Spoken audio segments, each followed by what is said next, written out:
Amid the heavy rains of the night, on the outskirts of a desolate town, there are places where humans should never tread. There are windows that should forever remain sealed. Yet sometimes, driven by curiosity, a single careless act can awaken something that should never have been disturbed. That night, the rain poured down like a flood. Min, after a long and hopeless journey, found a place to take shelter on the edge of a small, unfamiliar town. The streets were deserted, not a soul in sight. All the shops were closed tight, and the dim lights flickered weakly beneath the downpour. Only one place was still open, an old, dilapidated guest house with a rooms available sign that flickered in the dark, its red light dim like a streak of blood. Min entered. The musty smell mixed with the scent of rotting wood greeted him right at the door. At the front desk stood an old man, gaunt and hunched, his eyes cloudy like water stagnant for too long. He silently handed Min the key to room 12 without a word of greeting. Min didn't feel like making conversation. He just mumbled a reply, grabbed his backpack, and walked down the long, endless hallway. Room 12 was no better than the first impression it gave. The walls were covered in green mildew, the bedspread wrinkled and stained with yellowish blotches that were hard to identify.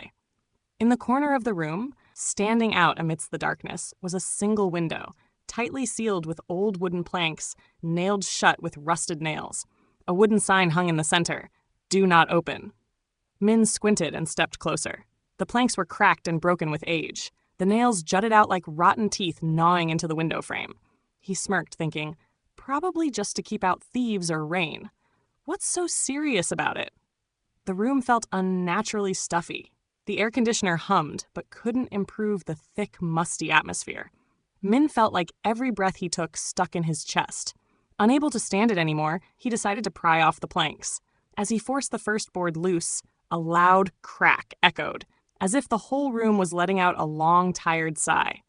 The last board came loose. The window creaked open. Immediately, a cold gust of wind rushed in, blowing out the desk lamp, plunging the room into dim darkness. Amidst the sound of the rain pouring outside, Min faintly heard another sound, a faint whisper, lingering in the air. He turned his head, looking around. No one. Just the rain. Probably just me being tired, Min reassured himself. The next morning, when returning the key, Min mentioned the window. The old man at the front desk looked up, his cloudy eyes flashing with a brief spark. His trembling hand gripped the edge of the counter tightly. "You opened it?" he asked in a hoarse voice, as if confirming something very serious. Min nodded, a bit doubtful. "I just pried off a few old planks. Why?" The old man looked around, lowering his voice to a whisper, each word sticking together. "A year ago, a young man stayed in that room. One night he opened the window, and the next morning they found his body under the building. His face was so distorted it couldn't be recognized." He swallowed hard, his eyes shining with fear that couldn't be hidden. Since then, those who stay in room 12 begin to hear calls. Some feel invisible hands pulling them toward the window. Many couldn't bear it and ran away in the middle of the night. Some never left. "We don't have the money to replace the window, so we sealed it shut. Not to keep out the rain, but to seal that thing inside." The old man looked up at Min, his eyes pleading, "If you can, leave tonight." Min returned to his room, half believing, half skeptical. Was it just a scare tactic to prevent damage to the property? He thought to himself. But as soon as he entered the room, a cold draft seemed to pounce on him. While packing his things, Min happened to glance at the mirror on the wall. He froze.